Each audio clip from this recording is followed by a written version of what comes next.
Hello everyone, the key official employee of the Curatorium of Secrets, Jahoda, will be the one new 4-star character releasing in patch Luna 3. As nod-krai's second 4-star, she is looking to be a comfy support for mainly moon sign main DPSs as a potent healer that also brings some damage buffs. But also, she has the potential to flex in teams that revolve around non-moon sign main DPSs as well with her unique kit. So in this guide, I will be explaining how Jahoda works, the best ways to build her, her potential best teams, and analyzing her place in the meta in terms of overall strength and pull value.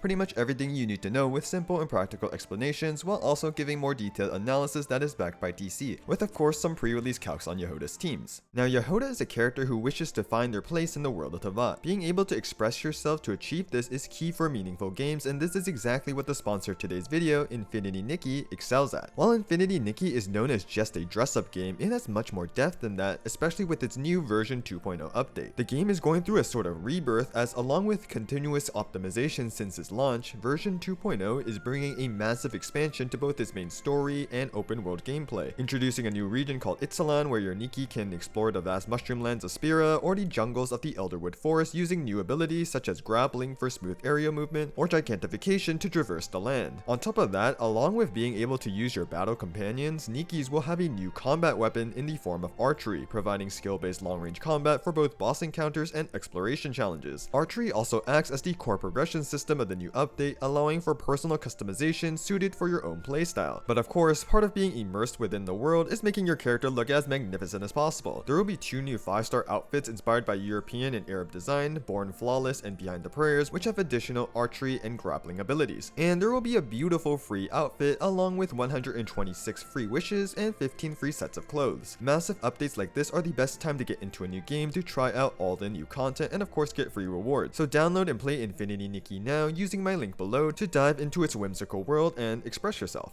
Jahoda is a 4-star Anemo Bow off-field support who ascends with healing bonus. Along with having an expedition passive and the ability to extract intel like Nefer, Jahoda will be another nod-krai character in Genshin's roster who counts for moon sign. However, just like Aino, she does not enable any lunar reactions and does not introduce a new lunar swirl reaction. Despite this, Jahoda's kit is inherently nod-krai or moon sign centric, as she wants Ascended Gleam, aka at least 2 moon sign characters in the party, to unlock the full extent of her abilities, which is to constantly apply an infused element from off-field with both her skill and burst.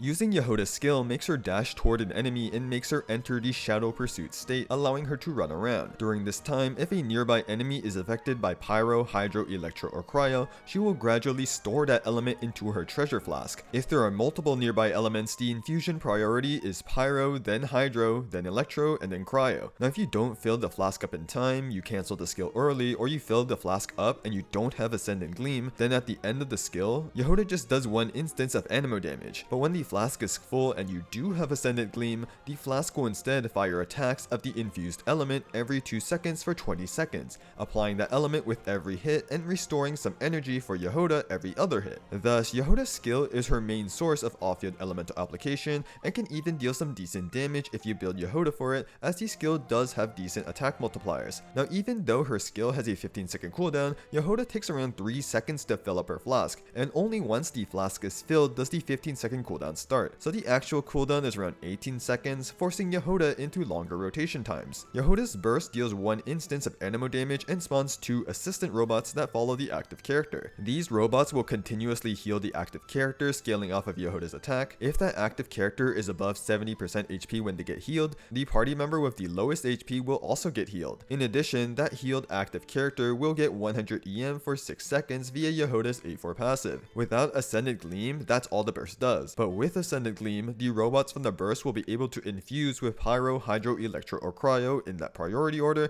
if nearby enemies are affected by those elements. Once infused, the helpers will deal off-field damage of their infused element every 2.5 seconds to up to 3 nearby opponents, becoming another source of off-field elemental application.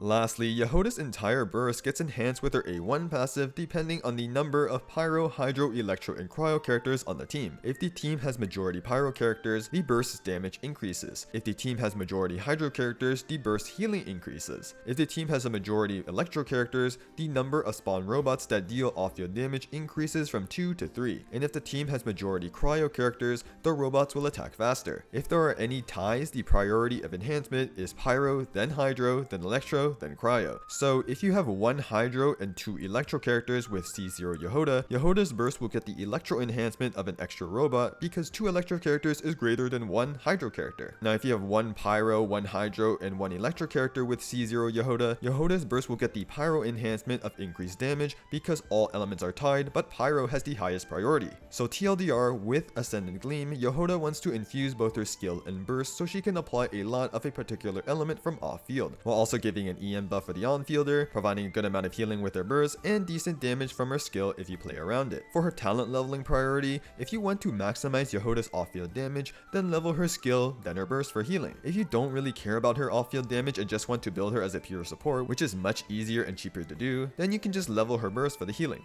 Constellations on 4-star characters can be a game changer, and Jahoda does have one main one, so let's go over her constellations. With C1, Jahoda's off-field skill attacks have a 50% chance to generate an additional hit that bounces to nearby enemies, increasing her damage and elemental application. C2 allows Jahoda's burst to be enhanced by 2 elemental buffs from her A1 passive instead of just 1, choosing whichever element has the next highest priority. So in the first example I gave with 1 Hydro and 2 Electro characters, with C2, Jahoda's burst will get both the Electro and Hydro enhancement. And in the second example with 1 Pyro, 1 Hydro, and 1 Electro character, C2 Jahoda will get both the Pyro and Hydro enhancements on her burst. C3 increases her burst talent level by 3, C4 gives Jahoda extra energy when the robots from her burst infuse with Pyro, Hydro, Electro, or Cryo, reducing her energy requirements, C5 increases her skill talent level by 3, and lastly, with Ascendant Gleam, once Jahoda's flask is full, her C6 will give all moon sign characters in the party 5% crit rate and 40% crit damage for 20 seconds. Thus, while a C0 Jahoda is definitely fine to use for her off-field elemental application and healing, Jahoda becomes a significantly much stronger support for moon sign DPSs, her main appeal at C6 because of the extra crit buff she provides to the team.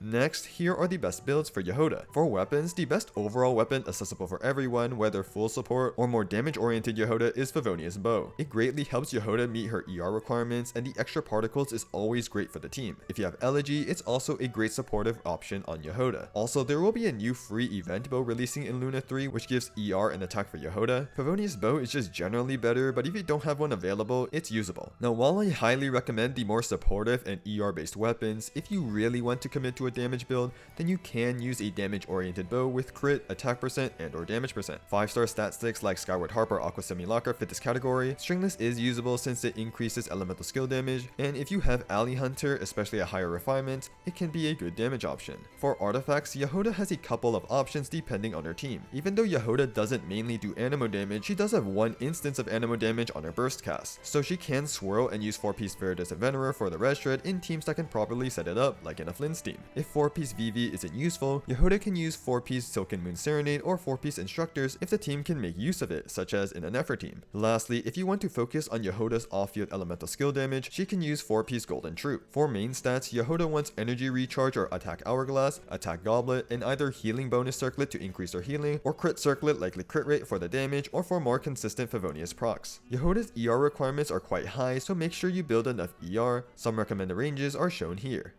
Finally, let's go over Jahoda's best team comps. Jahoda needs to be played with another moon sign character to activate Ascendant Gleam, otherwise her kit doesn't really function. With only a few available moon sign characters, Jahoda's team building is a bit limited. Jahoda can pair with another moon sign support to buff and provide healing for a non-moon sign DPS. The Jahoda and Anefa duo is the best option for this in Luna 3 to enable overvape teams. For instance, Jahoda and Anefa can work with Durin as the off-field pyro support, where Jahoda infuses pyro to provide enough pyro application to enable Hydro on-fielders like Tartaglia, Neuvillette, or on-field Mona, resulting in a mixture of Overload, Vaporized, and Lunar Charge reactions. A similar type of team works for Pyro main DPSs like Hu Tao. With Farina and Hydro-infused Jahoda providing off-field Hydro application, you'll have enough Lunar Charge uptime for Anefa and enough Hydro application to vape Hu Tao's attacks. And this Hu Tao team does look on par with the Yelan Anefa Aino version of the team. But Jahoda's main appeal will be to support Moonsign DPSs since she buffs EM with her base kit as a healer option and provides a crit buff to all moon sign characters at C6. For instance, Jahoda can be the final support slot in a Flynn's team, fulfilling the anima support role that is typically fulfilled by Sucrose. Because of Jahoda's longer cooldowns, it is beneficial to drop Aino, who has shorter cooldowns, for another Hydro support. Yelan, for example, is a good replacement since she also has longer cooldowns and enables the moon sign resonance buff as a non-moon sign character, giving the team a buff to lunar damage. At C0, Jahoda isn't a damage upgrade over Sucrose, but will still be a comfy healer option if you need it. But if you have her C6, which gives crit to her, Anefa, and Flynn's, Jahoda will be better than Sucrose for Flynn's in the Yelan version of the team. Similarly, Jahoda can work as the final support slot as a healer in a Nefer team. Again, using Jahoda means it's best to drop Ino for another Hydro character. For example, Farina is a good choice, and while Jahoda will just be a comfort option and isn't better in terms of damage at C0, with the crit buff from C6,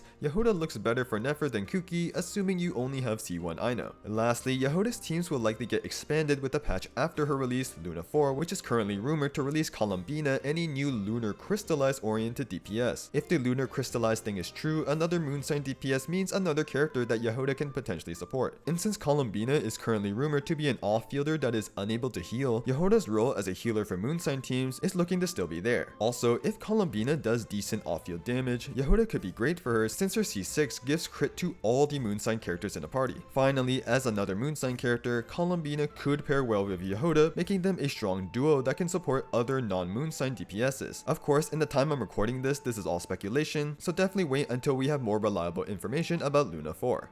To conclude this Jahoda guide, I wanted to share my analysis on her place in the meta in terms of overall strength and pull value. Jahoda is a unique animo support that isn't really animo, but acts as an off-field pyro, hydro, electro, or cryo applicator, depending on the team and what element she infuses when you have Ascendant Gleam active. She also has an EM buff, a crit buff to moonsign characters at C6, the potential to deal decent off-field damage, and strong healing from her burst. Despite this, Jahoda has significant flaws that limits the potential strength of her kit. First, Jahoda has long cooldowns and takes up a considerable amount of field time to fill her flask. This extends the team's rotation time and can limit the team's theoretical damage per second. Second, while Jahoda is great at supplementing additional elemental application, many existing strong supports supply enough off-field elemental application already, making Jahoda a little awkward and unnecessary to fit in. More meta supports that don't have much elemental application will give Jahoda increased value. Third, even though Jahoda is perfectly fine as a healer option at C0, she only really gives a significant damage buff to her main teams compared to other options when she's C6, and it's very hard and unlikely to have a newly released C6 4-star. And lastly, Jahoda needs Ascendant Gleam for her kit to actually work. With a small number of available moonsign characters in the current roster, it is difficult for Jahoda to support many characters. She's either limited to moonsign DPSs like Flynn's and Nefer, or she needs to be paired with another moonsign support like Anefa to be played with a non-moonsign main DPS. So even though Jahoda definitely has her use cases, her caveats do limit her from being a very meta-changing 4-star. From a strictly meta perspective, she can be considered a C6 or bust character. However, if you really need the healing, especially for the teams with moonsign DPSs like Flynn's and Nefer, then Jahoda will still be a fine option even at C0. Having another solid healer option for these teams can be very helpful and valuable for many people. And on top of that, with the upcoming release of more moonsign characters, Jahoda may become more valuable and more versatile in the meta as a 4-star support. And that's everything I wanted to cover about Jahoda. As always, a big thank you to MeowTews for allowing me to reference her calcs in this video. If you're interested in more TC, check out her full sheet on her Luna 3 theory crafting with the link in the description. I hope this guide and analysis was helpful to you all in giving you a better understanding of everything related to Jahoda. Just clicking and watching the video helps the channel out immensely, and if you want to show even more support, consider liking or sharing the video, or click the subscribe button for more Genshin guide and analysis videos in the future. Leave any questions in the comments, and for all of you planning on wishing,